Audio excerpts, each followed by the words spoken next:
খারাপ লাগছে এত যে কি বলবো, যার জন্য বানালাম আর সেই যখন মন ভরে খেতে পারলো না, সেটা খুবই খারাপ লাগে। এখন ছিল সকালবেলা, আর সকালবেলা সবার ব্রেকফাস্ট কমপ্লিট হয়ে গেছিলো, আমি এখনও খাওয়া দাওয়া করিনি। তো ঈশান এসেছিলো আজকে আমাকে সকালের ব্রেকফাস্টটা বানিয়ে দেবে।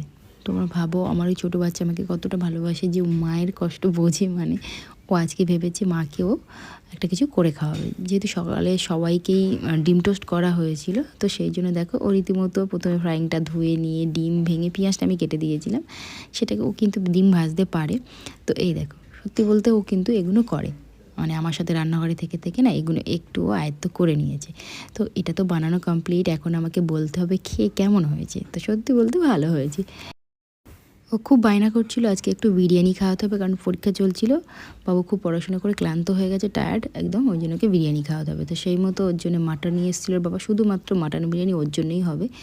দই, আর এখানে আদা রসুনের পেস্ট, আর একটু লঙ্কা গুঁড়ো, তেজপাতা, একটু কী বলে ওটাকে, গোলাপ জল, কেওড়া জল, আর একটু এঁতোড়, আর দিয়ে দিচ্ছিলাম পরিমাণ মতো এখানে হচ্ছে সর্ষের তেল। আর এই যে ভেজে রাখা, সরি এটা হচ্ছে ওই বিরিয়ানি মশলা। বিরিয়ানি মশলা করতে গিয়ে কি বলবো, গ্রাইন্ডারটাই গেল খারাপ হয়ে। মানে দিনটা এতটাই খারাপ দিয়ে শুরু হয়েছে যে বলার মতো না। যখন মেশিনটা চালাতে যাচ্ছিলাম তখনই হঠাৎ গ্রাইন্ডারটা বন্ধ হয়ে গেছে। তো ওটাকে শিলেই বেটে নিলাম। আলটিমেট হাফ রাস্তায় তো ছেড়ে দিতে পারবো না, খুব ভালো করে ম্যারিনেট করে ওটাকে সাইডে করে দিলাম। এখন এখানে ভাতের জন্য জল বসিয়েছিলাম, আর ওর মধ্যে একটু লবণ দিয়ে সাইড করে দিয়েছি। আর এখানেই দেখো মাংসটাকে হালকা করে এখানে একটু কষিয়ে নিচ্ছি, তারপরে প্রেশারে দিয়ে দেবো। আর এদিকে আমি বসিয়ে দিয়েছিলাম ভাত। ভাতটা তো প্রায় এখানে 50% হয়ে গেছিলো, আর ওর ভেতরেই একটা ডিম দিয়ে আমি সিদ্ধ করে নিয়েছি। এই দেখো গন্ধটা এত সুন্দর এখানে বার হচ্ছিলো যে কি বলবো।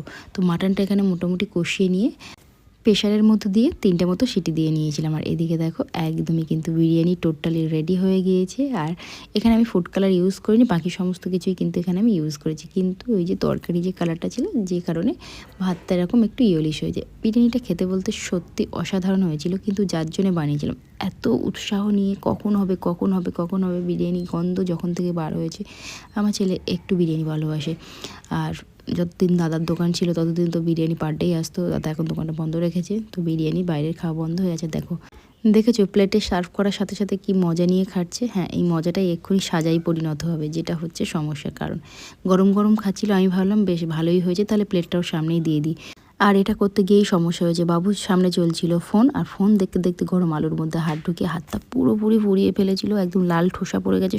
এত যন্ত্রণা করছে, মলম দিলাম, ওর খাওয়াটাই মাটি হয়ে গেল ফোনের চক্করে, তাড়াহুড়ো করতে গিয়ে এত বোঝালাম, তারপরে কান্নাকাটি করে চোখ তো পুরো দেখো লাল, খাওয়ার মজাটাই নিতে পারলো না। এত কষ্ট আমার লাগছিল যে কি বলবো, এত আনন্দ করে